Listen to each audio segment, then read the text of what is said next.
بالله من الشيطان الرجيم. بسم الله الرحمن الرحيم.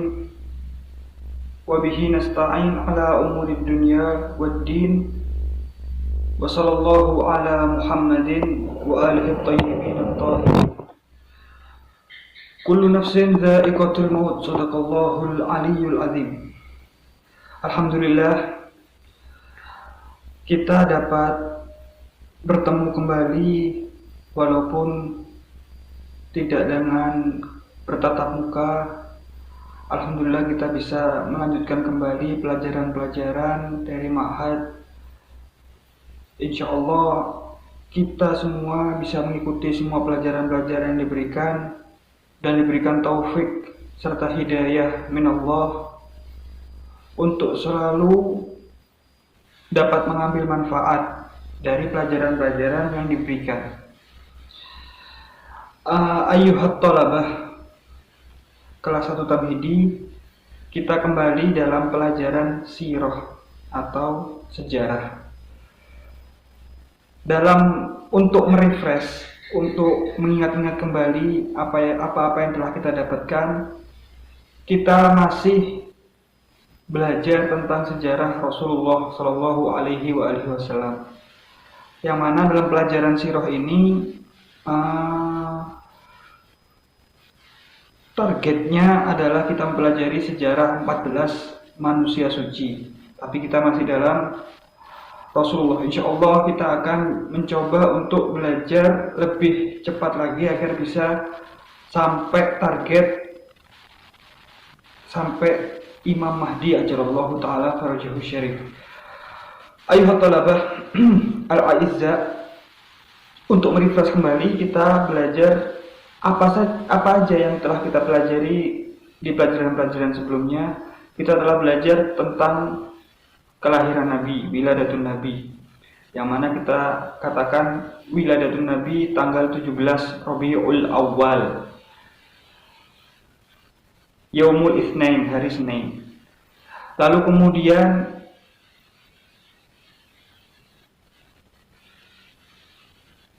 bi'tsah, tentang bi'tsah, apa itu pengutusan Nabi. Dan ayat-ayat pertama yang telah turun telah kita sebutkan semua. Lalu kemudian kita juga membahas tentang muqata'ah atau embargo kaum kafir Quraisy kepada kaum muslimin, sehingga Nabi dan keluarganya Bani Hashim diembargo di satu tempat yang disebut Sya'ab Bani Hashim. Tidak diperbolehkan untuk beribadah, tidak diperbolehkan untuk menikah, tidak diperbolehkan untuk berdagang dan lain sebagainya. Dan telah kita pelajari juga tentang apa saja dakwah Nabi. Dakwah Nabi itu ada 4, tentang pertama yaitu sir atau secara rahasia, kemudian secara terang-terangan, kemudian dengan yang ketiga dengan penyebaran secara masif, dan yang keempat membela diri, yaitu dari peperangan-peperangan. Baik, kita sekarang akan membahas tentang setelah Nabi Muhammad Shallallahu Alaihi Wasallam di muqata'ah atau di embargo. Kemudian ketika itu setelah 3 tahun tidak diizinkan untuk beraktivitas. Kemudian setelah 3 tahun Nabi Muhammad melakukan hal-hal yang melepas embargo tadi, sehingga umat melihat potongan kertas yang ditempel tentang embargo itu dimakan rayap semuanya. Dan mereka mengira bahwasanya itu adalah tanda dari Tuhan bahwasanya ini kaum kafir Quraisy ini salah. Maka itu mereka mengizinkan Nabi Muhammad dan para sahabat-sahabatnya untuk kembali ke Mekah. Akan tetapi tidak lama setelah itu ada hal yang menyedihkan, sehingga di tahun itu disebut oleh Nabi Muhammad sebagai Amul Huzn atau tahun kesedihan. Mengapa disebut tahun kesedihan? Karena di tahun itu meninggal 2 pilar Nabi Muhammad, 2 pembela Nabi Muhammad. Maka disebut Amul Huzn. Siapa 2 orang ini? Yang pertama adalah pamannya yang selalu menjaga Nabi, yaitu Sayyidina Abu Thalib alaihi salam, ayah dari Imam Ali bin Abi Thalib. Lalu yang kedua adalah istri tercinta Nabi Muhammad meninggal, yaitu siapa? Sayyidah Khadijah Al-Kubra. Maka dari itu, tahun itu disebut oleh Nabi dengan Amul Huzn, tahun kesedihan. Dengan meninggalnya dua pilar Nabi ini, gangguan-gangguan kaum kafir Quraisy semakin keras kepada Nabi, semakin keras kepada umat Islam, sehingga Nabi Muhammad dihibur oleh Allah Subhanahu wa Ta'ala. Dengan apa? Dengan dinaikkan, dengan direkreasikan, agar Nabi tidak terlalu bersedih. Allah menghibur kekasihnya dengan rekreasi. Rekreasi ini disebut dengan Isra Mi'raj. Isra Mi'raj. Kalau rekreasinya kita mungkin ke gunung, ke puncak. Kalau rekreasinya Nabi Muhammad, Isra Mi'raj, langsung naiknya ke langit, ke surga. Itu disebut dengan Isra Mi'raj. Isra itu perjalanan malam artinya. Isra ini perjalanan horizontal. Minal Masjidil Haram ilal Masjidil Aqsa di Palestina. Itu namanya Isra, di malam hari. Mi'raj itu perjalanan vertikal, dari bawah ke atas. Dari Masjidil Aqsa menuju Sidratul Muntaha. Dan di sana diperlihatkan keadaan-keadaan tentang siksa neraka, tentang kenikmatan surga, dan banyak hal lainnya. Itu adalah hiburan yang diberikan Allah Subhanahu wa Ta'ala kepada Nabi Muhammad. Akan tapi perlu dicatat, ada perbedaan pendapat tentang Isra Mi'raj. Ulama Ahlu Sunnah mengatakan Isra Mi'raj Nabi terjadi sekali. Akan tapi ulama Syiah berpendapat bahwasanya Isra Mi'rajnya Nabi terjadi berkali-kali, bahkan 124 kali Nabi Isra Mi'raj.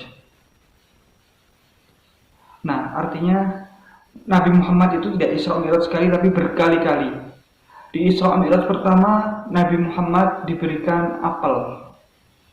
Ini riwayat Ahlul Bait, diberikan apel, kemudian apel itu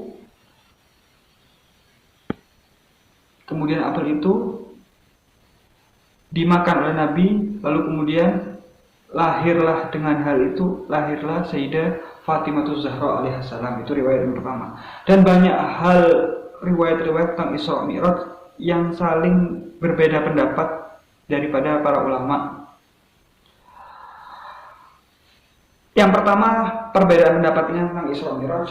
Apakah Isra Mi'rajnya Nabi ini dengan jasadnya atau hanya ruh? Ini perbedaan pendapat antara ulama. Ada yang berpendapat Nabi Muhammad Isra Mi'raj dengan jasadnya, bahkan dengan sandal-sandalnya. Ada pandangan kedua yang mengatakan bahwasanya Isra Mi'raj Nabi itu jasadnya ada di dunia, ada di bumi, akan tapi ruhnya yang ke atas. Itu namanya Isra Mi'raj. Tapi itu semua hanya pandangan ulama yang perlu antum ketahui saja. Yang mana yang betul saya tidak tahu. Kita harus sama-sama belajar. Tahqiq namanya. Harus sama-sama meneliti riwayat dan banyak hal. Itu tentang Isra Mi'raj. Kemudian karena Nabi sifatnya adalah ra'uf atau sangat kasih kepada para sahabatnya, melihat sahabat-sahabatnya disiksa, melihat sahabat-sahabatnya diberikan azab siksaan yang sangat keras, Nabi Muhammad memerintahkan sahabatnya untuk hijrah. Bagi kalian yang ingin hijrah dari sini, tafadhalu, hijrahlah ke Habasyah. Ke Habasyah itu negeri di Afrika, kerajaan di Afrika, disebutnya Habasyah. Karena di sana ada raja yang baik, kata Nabi Muhammad. Lalu diutuslah sebagai pemimpin hijrahnya siapa? Keponakan Nabi Muhammad, sepupu Nabi Muhammad, kakak dari Imam Ali bin Abi Thalib, yaitu Ja'far ibn Abi Thalib, Ja'far At-Tayyar. Lalu kemudian setelah mereka rombongan ini kembali ke Madinah karena beberapa masalah, sehingga yang mengharuskan mereka untuk kembali ke Madinah, Nabi Muhammad diperintah oleh Allah untuk hijrah kemana? Ke Madinah Munawwarah. Afwan, ke Madinah Munawwarah. Nah, sampai datang perintah tersebut, Nabi Muhammad hijrah sendiri, berangkat sendiri di malam hari. Lalu kemudian Nabi Muhammad memerintahkan saudara tercintanya, nafsnya atau jiwanya, untuk menggantikan beliau tidur di ranjangnya, yaitu Imam Ali bin Abi Thalib. Sehingga diabadikan di ayat Al-Quran, Bismillahirrahmanirrahim, wa may yashri nafsahu ibtigha'a mardatillah. Karena siapa yang menjual dirinya demi untuk keridhaan Allah, itu adalah Imam Ali bin Abi Thalib. Yaitu beliau rela, seandainya beliau dibunuh pada malam itu, beliau rela. Yang beliau tanyakan apa? Bukan tentang keselamatannya. Yang beliau tanyakan, Imam Ali tanyakan kepada Rasulullah, ya Rasulullah, apakah engkau selamat? Naam ya Ali, aku selamat. Maka itu ya Rasulullah, aku sekarang tidur di sini. Beliau rela, padahal ancaman dibunuh ini sudah sangat nyata. Kaum kafir Quraisy mengelilingi rumah Nabi Muhammad untuk menunggu dan membunuh Nabi Muhammad di ranjangnya. Lalu kemudian Nabi Muhammad dijaga oleh Allah dengan membaca ayat Al-Quran sehingga orang-orang tidak melihat Nabi Muhammad keluar sendiri.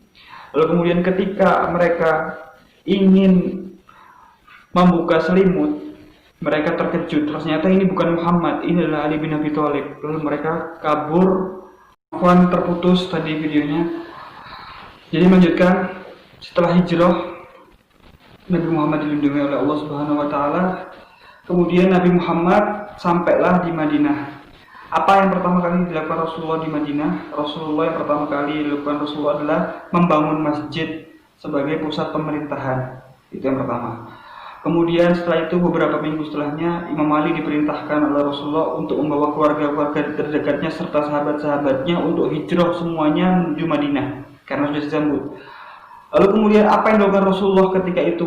Itu hal kedua yang dilakukan Rasulullah di Madinah adalah mempersaudarakan antara siapa? Antara muhajirin dan ansor. Siapa itu muhajirin? Muhajirin itu dari kata hajaro yuhajiru yang artinya berpindah.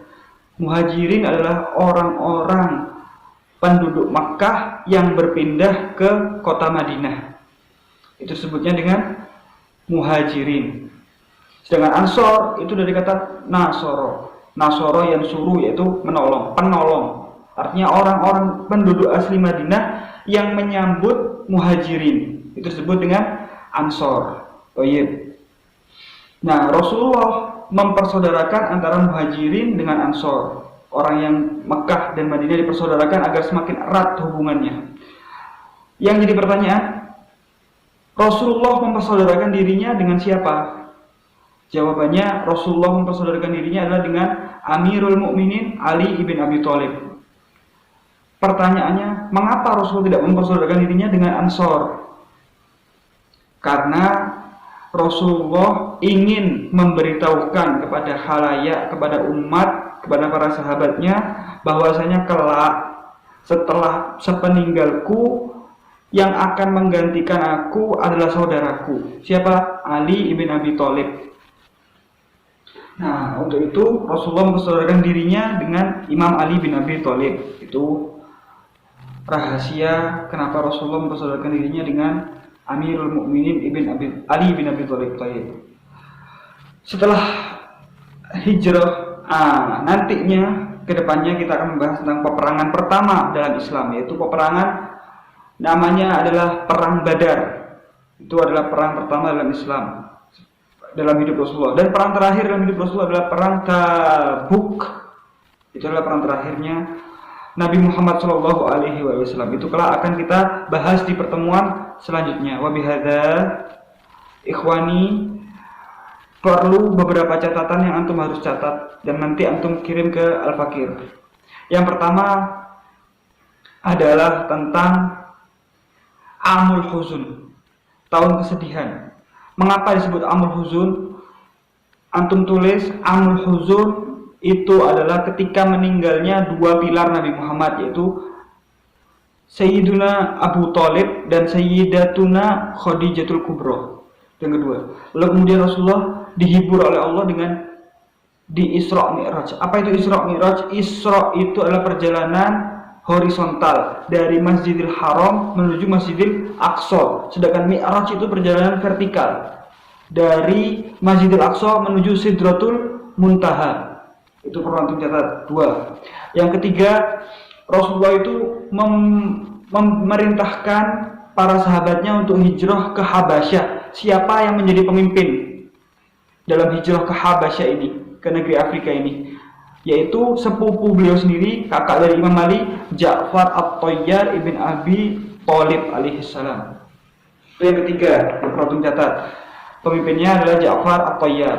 Yang keempat, Rasulullah ketika hendak hijrah, siapakah yang menggantikan Rasulullah di ranjangnya? Yaitu Imam Ali bin Abi Thalib. Dan Imam Ali bin Abi Thalib tidak